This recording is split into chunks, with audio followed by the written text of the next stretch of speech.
All right, Sam Houston's made their way to town for the 145th million time. Hopefully it's not the last time, but we'll have a throwdown in here tonight. And Shelton, Jim, and Brenda Gray, always so gracious to sit down and chat, and we will continue Coach's series here at SFA Volleyblog. First, Coach, you became the head coach at Sam Houston Volleyball in 1984, and you had finished playing in 1982.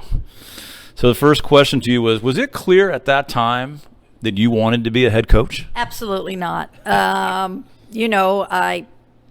was the grad assistant there in 83, and then went to Bastrop High School and coached, all sports, volleyball, basketball, track. My husband was not even my husband then. Long story short, we got married that year, and the coach before me, Miss Bilson, called and said, "Hey, I'm fighting some cancer. Anyway, you want to come back and step in for a year? And I know I'll be fine, but, you are our last GA here. I'd love to have you." And I had just accepted the Kingwood High School job 4 days or like a week before. That school was just opening up. And it was kind of a verbal commitment thing there. I hadn't signed anything yet. And then when Miss Bilsing asked me that, my previous coach, honestly, my husband's the one who said, "Hey, if you want to get your foot in the door in college." And, at that age, it's hard to know what you want. But I knew that, you're comfortable with your collegiate team and you want to do what's right. And I just went back there thinking I would fill in for a year. So, of course, you didn't fill in for a year, 39 years later, and you'll coach, with 750-plus wins. But, there's always bumps. There's always ups and downs. And I've talked to Debbie Humphreys about this. Was there any time, though, through the middle part of your career where you just legitimately thought, "I don't know if I can do this anymore. I think mid-career I need to do something else"? Honestly, raising a family and coaching volleyball is difficult. But I fought cancer, 2003. That was a rough time for me.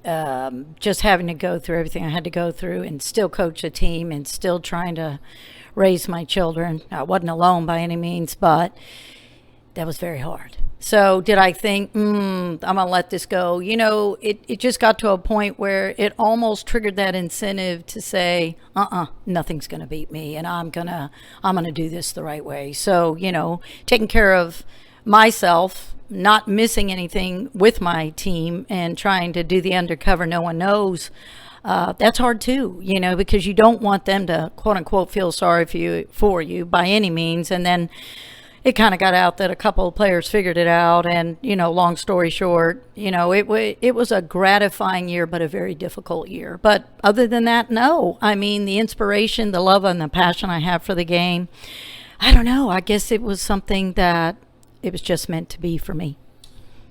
Folks in any profession that would admit that they are in the back half of their career, some of us have a target for when we want to stop working. That's me. I have a target for when I don't want to do what I do anymore. And some people are year to year.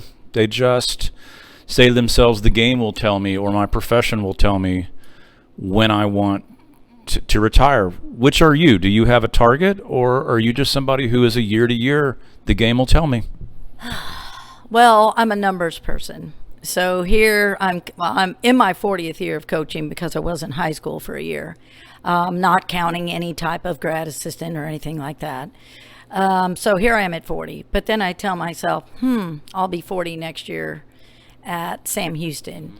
And it kind of, it talks to me a little bit. And then I tell myself, the freshman class I have right now is just so, they inspire me. And I've got a great staff. So I'm probably going to lean on the year to year. People talk a lot about, especially people that have your experience, they talk a lot about people changing through the years. But what about the game, though?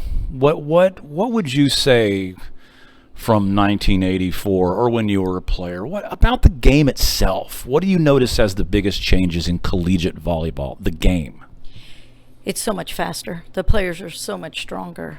Even though the net height hasn't changed or anything. I mean, you can go back in time and pull up an old match and think, man, we were great that year.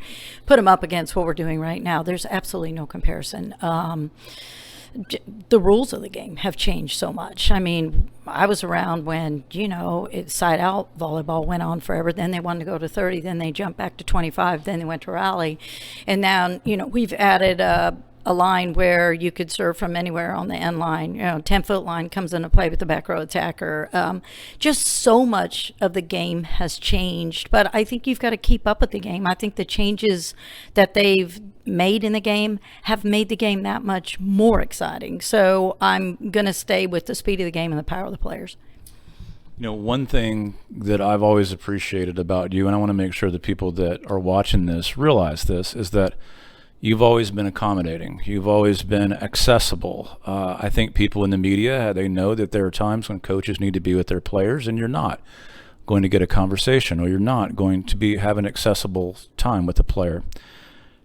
Do you feel a responsibility to be that way as a head coach, to be accessible to media or people that would want to talk to you, or is that just a personal choice that you make about yourself?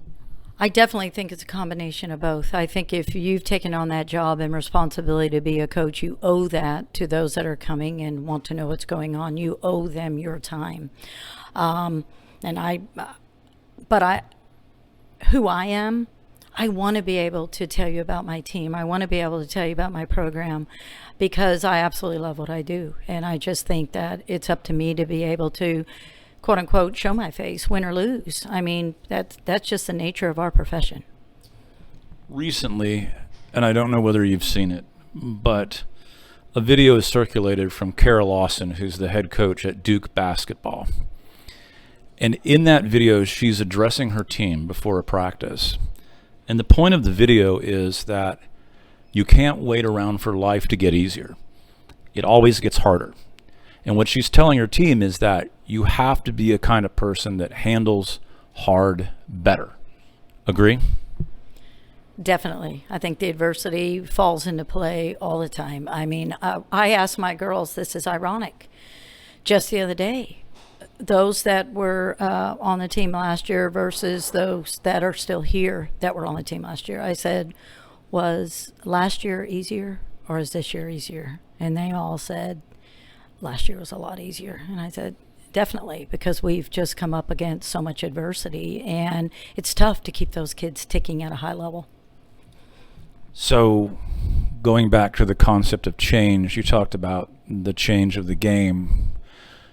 Do you motivate your players differently now than you did 10, 20, 30 years ago? Are there different techniques that you and your staff have to think about in terms of getting a player to do the sort of things, put in the work that you need them to do now that you didn't before?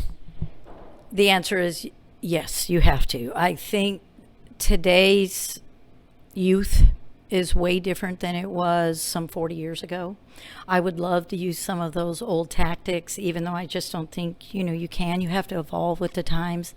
I don't know. I just think kids today are a little bit more sensitive, and you just have to be careful how you motivate. But you definitely have to motivate, and you have to find out what really motivates your team and what motivates individual players.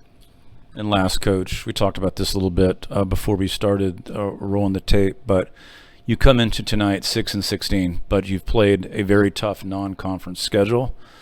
Obviously, you subscribe to the theory that that's preparing you for the last 3 weeks of the WAC schedule. As you look at the dimension of your team, is this a team that you could forecast could get hot at the right moment and then be on the upswing as we go to Edinburgh for the WAC tournament? I believe so. I think we have all the tools. I know that this team is very athletic, very gifted. I think at times we just need the right man to lead or an individual to lead at a particular time. Go ahead and get some finishes. Where we're up a lot of matches, 4 or 5 points, and we're kind of letting them slip a little bit. But I believe this team can get hot at the right time. There's no doubt. Brenda Gray, 39-year head coach at Sam Houston State University. Lots of coaches in this league have been kind to me, and you're right at the top. I really appreciate the time today, Brenda, and good luck today. Thank you very much.